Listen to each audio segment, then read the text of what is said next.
Dang it! The hair is not camouflage. The Metal Gear series of video games is famous for many reasons. It's stealth espionage action, it's futuristic ideas, it's overt creepiness. But know it or not, it's also famous for its nuclear policy. So today, being something of a nuclear snake, myself, I think it's time we answer the question, does anything in the Metal Gear universe make any sense from a nuclear perspective? And I actually got a nuclear weapons historian to help us answer those questions today. But first,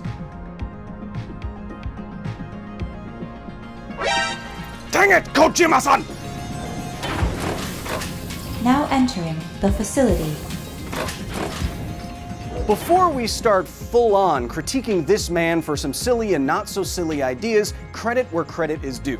Hideo Kojima has repeatedly and rightly used the Metal Gear series to highlight the absurdity of nuclear weapons and nuclear weapons policy. The only thing crazier than a fat man on roller skates sipping wine with a straw like a psychopath while planting bombs everywhere is the fact that we've been about 45 minutes from all of civilization ending for the last 80 years, continuously, and that's because of nuclear weapons. So thank you, Kojima-san, for making messages that many aren't thoughtful enough to make in the first place, and thank you for some truly amazing and inspired design work. In fact, I'm printing one of your Metal Gears right now as we speak. And now, it's time to speak to a nuclear weapons historian. Holy crap, Hideo has the word hide in it. Whoa. Whoa. Dang it! It's a moving cardboard box. What did you expect? Well, it works in the game, Arya. This is Professor Alex Wellerstein, nuclear weapons historian. You probably recognize his work in the Nuke Map website that we've been using for over a decade. He very graciously took the time to talk to us about everything from commandos named after states of matter to walking tanks. And funnily enough, it turns out that a Metal Gear isn't even the craziest nuclear weapons platform he's ever heard of. Damn it! I am a professor at the Stevens Institute of Technology. I am a historian of nuclear weapons, and I've been doing this for 20 years or so now. I have a PhD in the history of science, and I wrote a book on the history of nuclear weapon secrecy. I have a new book on Truman and the bomb coming out later this year, and this is kind of what I do. I do nuke stuff all the time. From a historical perspective, does having a mobile platform for a nuclear weapon make sense? Has it been done before? And would it provide any advantage?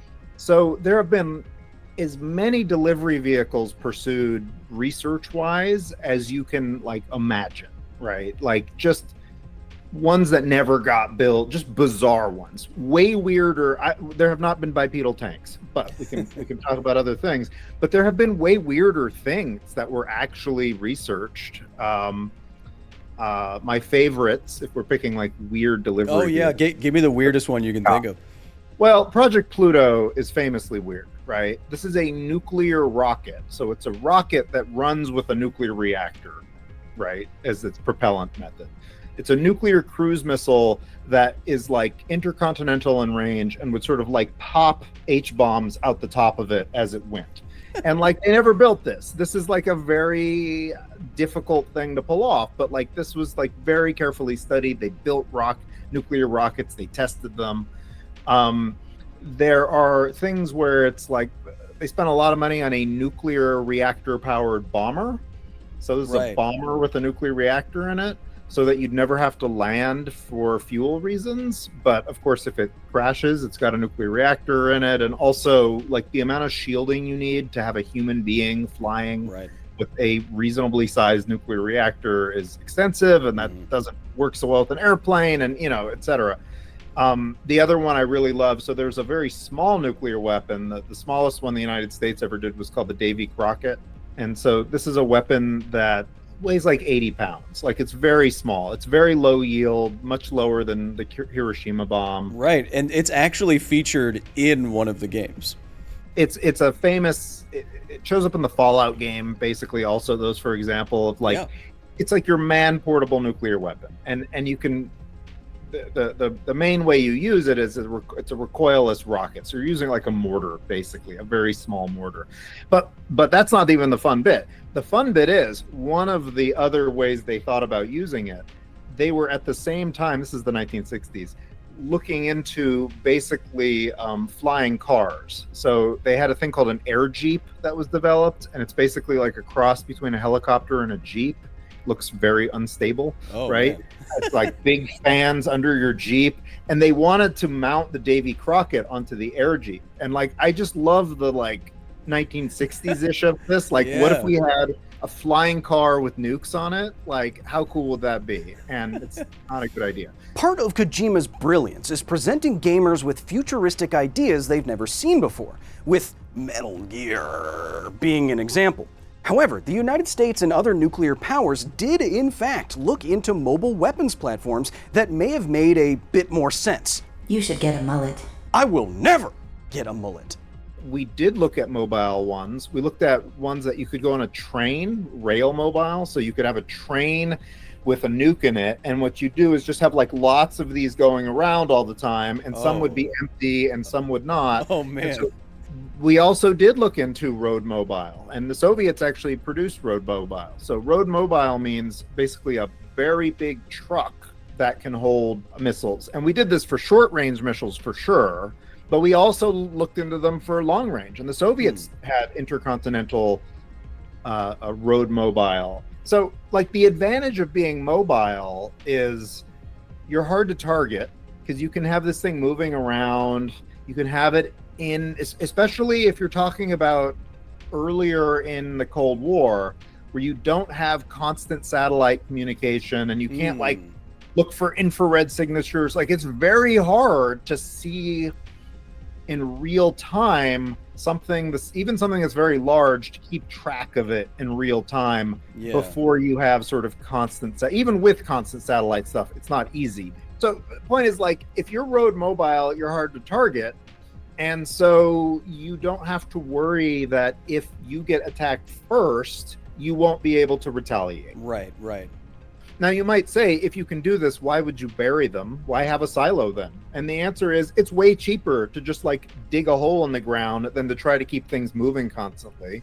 It's maybe safer in many ways. Or you build, and this is especially early in the Cold War, you build the hole in the ground so that they really have to hit it exactly on the nose to destroy it. You really, harden it up with concrete and big springs so that, like, if they did hit it directly, sure, they knock it out. But it's going to be really hard for them to target something as small as, even with a nuclear weapon, something that's the size of basically a house is really hard to hit on the nose. Now, later they get more accurate weapons and they get bigger weapons. There's ways around this. But you're basically saying, okay, if you want to try and target us, go ahead. But you're going to need like 10 nukes per silo, and we can just make 1,000 silos. So it's not going to happen. So the point is, there's like different answers to this problem, and the technology changes. So like, if they get too accurate, then your old answer might not hold anymore. But that's why, like, the US doesn't end up, mostly for money reasons, ends up not going down the mobile route. It's not like a terrible idea, but like, and again, the Soviets do it, and the Chinese, I believe, have some road mobile. Like, it's not the worst approach. Remember, in Metal Gear, we're not talking about superpowers duking it out with nukes. We're talking about rogue actors like Shadow Moses. So maybe if the detection technology wasn't up to snuff and you wanted to strike without warning with a nuclear warhead, a Metal Gear does make some kind of sense? What would... Arya, don't do that. It's extremely triggering. You should make it your ringtone.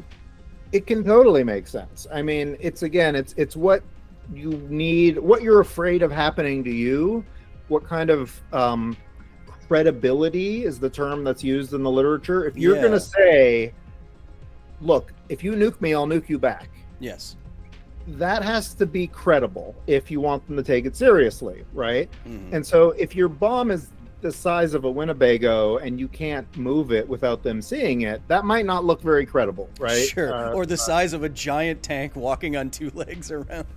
Right. It's a little odd, right? Yeah. On the other hand, if your giant tank is just on your own territory and you can hide it or you could put it under camouflage, and they can't do real-time intelligence updates anyway because they don't have overflight capabilities yet, or if they do, they're delayed by a significant amount of time. If it takes a week to get your pictures back, then like, oh sure, who cares, right? Okay, we knew it was over there in that time. Yeah.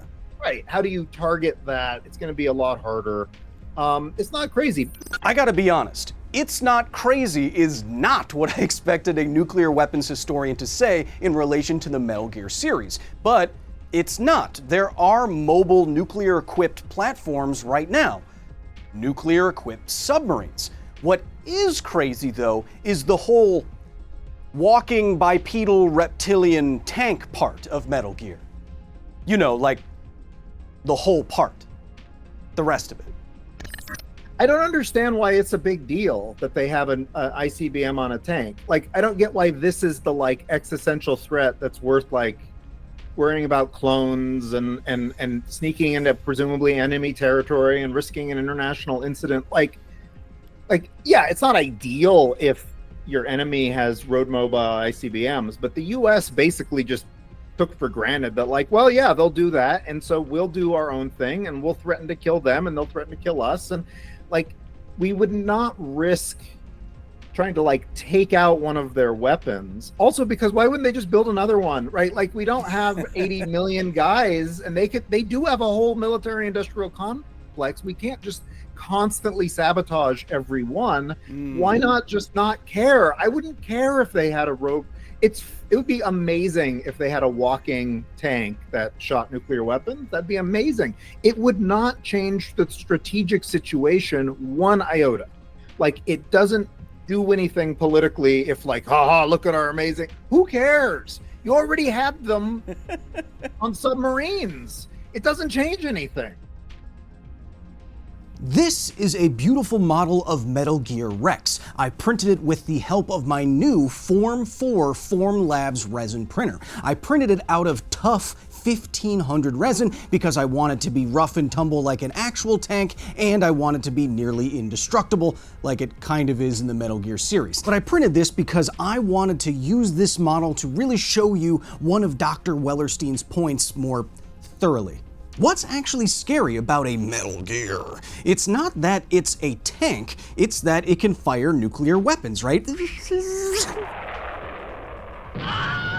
But in reality, you wouldn't be doing this on the battlefield. You would be doing this from hundreds, if not thousands of kilometers away. So a walking tank might be harder to predict and track and target, but it doesn't need machine guns and the walking parts and an ability to roar like a dragon for some reason, because this would not be on the front lines. And it still wouldn't deter a country like the United States or China from targeting you with hundreds, if not thousands, of in-place missile silos and wiping you off the face of Shadow Moses. Shadow Moses. I think the impression's fine, Thor's hammer. Leave me alone. What would be a lot scarier than this is if you had a nuclear weapons platform that was undetectable, could be anywhere on any coastline at any time, and could launch enough nuclear missiles from just one platform to debilitate an entire continent in less than 10 minutes. Oh, what's that, Mjolnir? Those are today's nuclear submarines? Huh. Well, that's terrifying. The question I would put, and this is not a critique of the game because I don't think it's trying to do this, is like, does this tell you much about nuclear weapons? And my sense is no. This tells you we've made an excuse to make a game where you're really sneaky and you have this very high stakes, and that's fine. That's a great plot for a game. But like, I don't think it's gonna, anybody, it sounds like, would come away from this thinking, aha, I understand the nuclear threat now, or I understand the options. Like, the premise of the game itself, separate from the nuclear, of these like sneaky commandos going in and doing all of this, wrecking all this havoc and killing how many people? Probably a lot all the time while you're sneaking around as a box. Yeah. Like there's a reason we don't actually do that. And I'm not criticizing it. That's the point of the game. I get it. It's meant to be a game. I get it. It's fun. But like, that's the part that's the most unrealistic. It's like the whole premise. It would be different if it was like, all right, we have one weird special ops mission. We got to go find Osama bin Laden. Like, that's a real thing. That kind of thing does happen. But like this like, we're going to sneak in commandos into the Soviet Union and destroy important strategic assets. Like, that's a terrible idea. Like, no president is going to greenlit this kind of thing because it's just a dumb idea. Like, you'd be way better off just like, either if you can't negotiate with them, just building your own nuclear armed tanks, right? Like, fine. Like, that's usually the U.S. response. Or going to them if you think they have this missile system that you don't like. And we have done this in the Cold War. We did this in the 70s and the 80s and the 90s. And we said, why don't we just agree to not build these things? That's my big, if I was going to say, a lot of these games that use nuclear, it's in this way, which is different than like the Fallout, the war's already happened way, but it's sort of a like big bad control fantasy, right? You need to go in there, be the hero of the day. It's like the opposite of the you're the chosen one. Yeah. It's like you need to destroy the chosen one because it's bad, right? Like, and I get it. That's fine. I don't think that teaches you much about the real world. That doesn't mean it can't be very fun. What if the problem isn't they're building one big mecha tank, right? That's not that important, right? What if it's one of their scientists has gone rogue and is trying to sell things to other countries, and we need to like trace out his network of how this happens, and then does their government know if he's doing it or not? That's a real thing. That happened. That's Pakistan. That's AQ Khan. Like, you could, that's a Manhattan real Project. Yeah. Its own version. What if it's, and also from the Manhattan Project, what if it's, we need to know if they are doing a nuclear program. So we need you to sneak in there in a box and, or, pose as somebody or not, and then get close to these people and then get a sample and then talk to him. We've done that. We've done that with lots of countries. We did that during the Manhattan Project. There was a famous case of, he's a catcher, a baseball player, Mo Berg. And he posed as somebody he wasn't and met Werner Heisenberg during World War II and with a gun in his pocket and was going to shoot him if he thought Heisenberg was implying that the Germans would have a nuclear weapon. And instead, Heisenberg seemed like he was resigned to the fact that they were going to lose the war. And so he reported back, like, didn't need to kill him. I don't think they have a bomb. Like, that's a real plot. You could That's do that. incredible. That's way more, to me, that using the real types of things. And this is also the value of history, is it gives you plausible, even if ridiculous, possibilities, is more fun than just going back to like the standard Hollywood like Skybeam plot version of things. I'm not saying everything has to be this, but it is a fun challenge for me to think about, like, well, how would you do this differently if you were trying to actually get at deeper issues? And what is the issue you're trying to even get at? Does the game actually match up with that or not? I've been tough on Hideo Kojima in the past. For example, I've been public in saying that I don't think Death Stranding is actually a game. But again, credit where credit is due.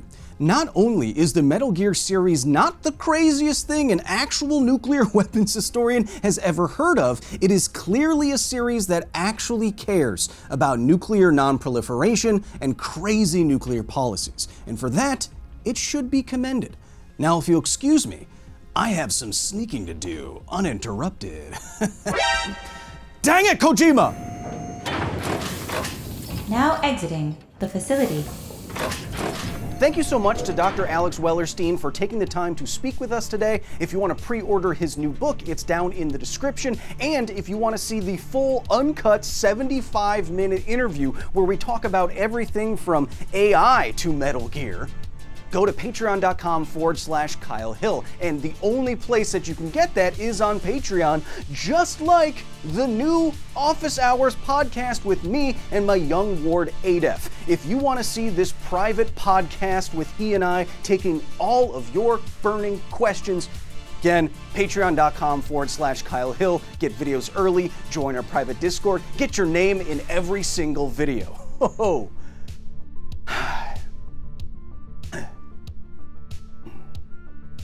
My throat, David Hayter's throat must have calluses on it.